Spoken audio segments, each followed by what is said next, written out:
Assalamualaikum warahmatullahi wabarakatuh. Alhamdulillahirrahmanirrahim. Wassalatu wassalamu asrofil anbiya'i wal mursalin wa ala alihi washabihi ajma'in. Kembali lagi kita bertemu untuk membahas tentang serba-serbi dari zakat. Pada pertemuan lalu telah dibahas tentang bagaimana itu definisi tentang zakat dan klasifikasinya seperti apa, termasuk objek zakatnya itu seperti apa. Dan kali ini kita akan bahas tentang bagaimana itu zakat, profesi itu seperti apa, syarat-syaratnya, pendapat-pendapat dari para ulama dan dari ulama-ulama yang lainnya, termasuk komisi fatwa dan lain sebagainya gitu. Tapi sebelumnya, sebelum itu filosofi dari zakat seperti termaktub dalam Al-Quran surat At-Takasur, A'udzubillahi minasyaitonirrajim, alhaakumut takasur hatta zurtumul maqabir. Jadi ini memisahkan tentang hanya kematian yang menghentikan, bahwa artinya telah melalaikan kalian perbuatan berbanyak-banyakan hingga kalian masuk ke liang kubur. Ini termasuk dalam filosofi tentang zakat dalam Quran surat Ali Imran ayat 14 juga, yang artinya dijadikan indah pada pandangan manusia kecintaan kepada segala apa yang diingini syahwat, yaitu wanita-wanita, anak-anak, harta yang banyak dari jenis emas, perak, kuda pilihan, binatang-binatang ternak dan sawah ladang. Itulah kesenangan hidup di dunia, dan di sisi Allah lah tempat kembali yang baik, al-jannah. Quran surat Ali Imran ayat 14. Sekarang kita menginjak pada bagaimana zakat itu terbagi. Salah satunya yaitu zakat profesi.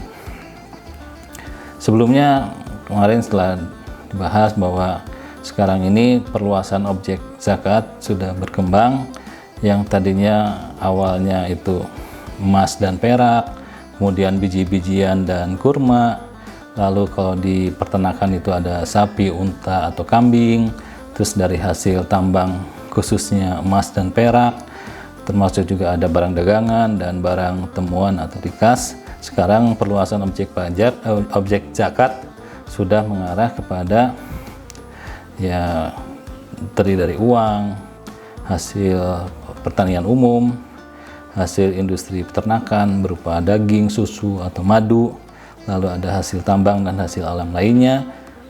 Sekarang berkembang juga industri perdagangan, industri barang dan jasa. Zakat juga bisa melalui di investasi surat berharga seperti properti dan lain-lain, termasuk penghasilan profesi yang diambil dari dividen.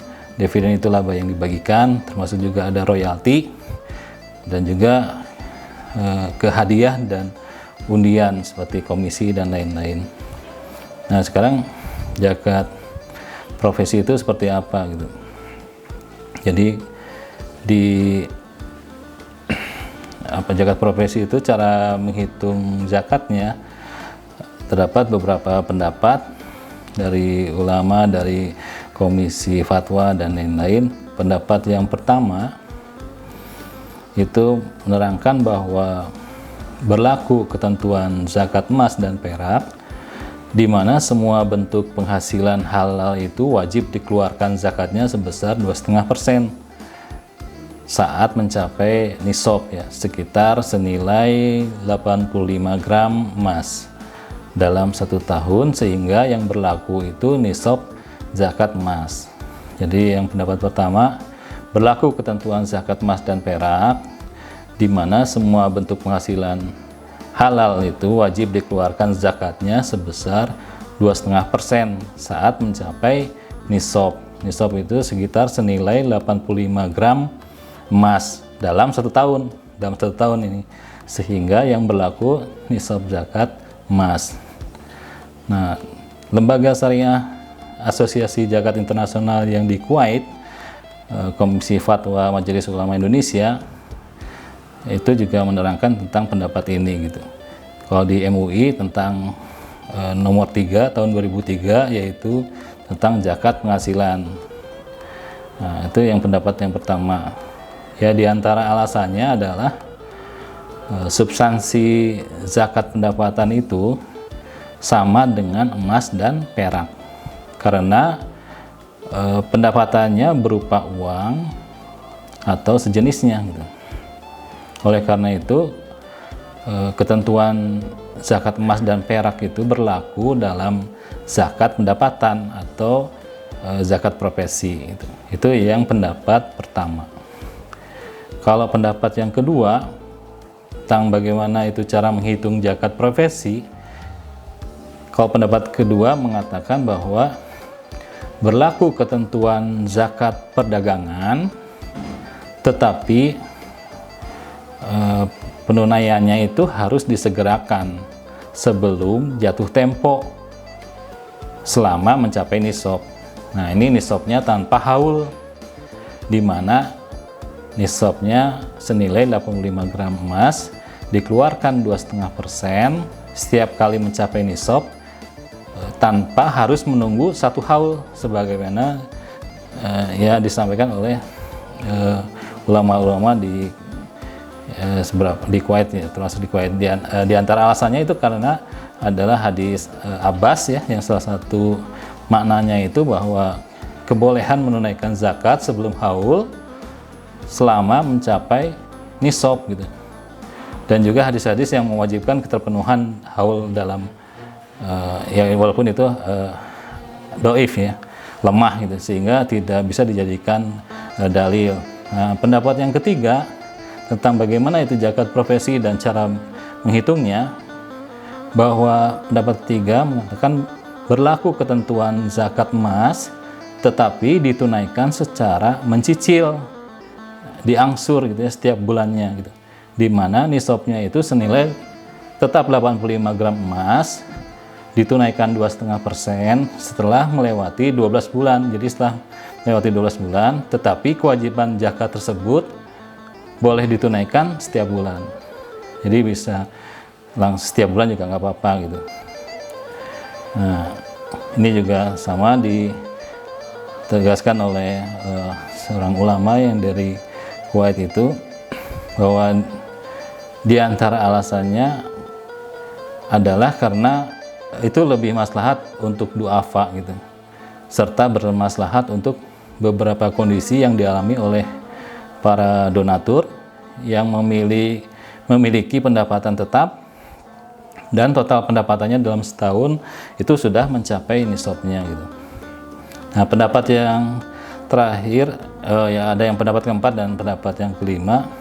Jadi kalau pendapat yang keempat mengatakan bahwa berlaku ketentuan zakat pertanian tetapi besarannya 2,5%, di mana nisabnya senilai 653 kg gabah ini ya, 653 kg gabah atau 524 kg beras, ditunaikan sebesar 2,5% setiap kali menerima pendapatan. Nah, pendapatan ini banyak dipraktekkan oleh lembaga sama badan amil zakat ya di Indonesia seperti itu. Di antara alasannya karena misalkan pandangan ini lebih maslahat dan bermanfaat bagi para duafa dan pada saat yang sama proporsional bagi para donatur. Ya. Jadi untuk pendapat keempat ini mengatakan bahwa berlaku ketentuan zakat pertanian itu tetapi besarannya tetap 2,5% ya, di mana nisabnya senilai tadi 653 kg gabah atau 524 kg beras. Nah, untuk yang pendapat yang kelima tentang bagaimana zakat profesi itu termasuk cara perhitungannya, bahwa pendapat kelima ini mengatakan bahwa nisabnya itu senilai 653 kg gabah atau 524 kg beras. Nah, ditunaikannya 5%. Kalau yang tadi yang pendapat keempat itu 2,5%. Kalau ini yang pendapat kelima ditunaikannya sebesar 5% setiap kali menerima pendapatan. Jadi setiap kali menerima pendapatan ya. Nah, ini menurut ulama yang dari satunya dari Kuwait itu, di antara alasannya adalah karena zakat pendapatan itu dianalogikan dengan zakat pertanian gitu, di mana pendapatan dan hasil panen itu diterima saat panen gitu, dan kedua-duanya juga diterima karena keahliannya gitu, skillnya seperti itu.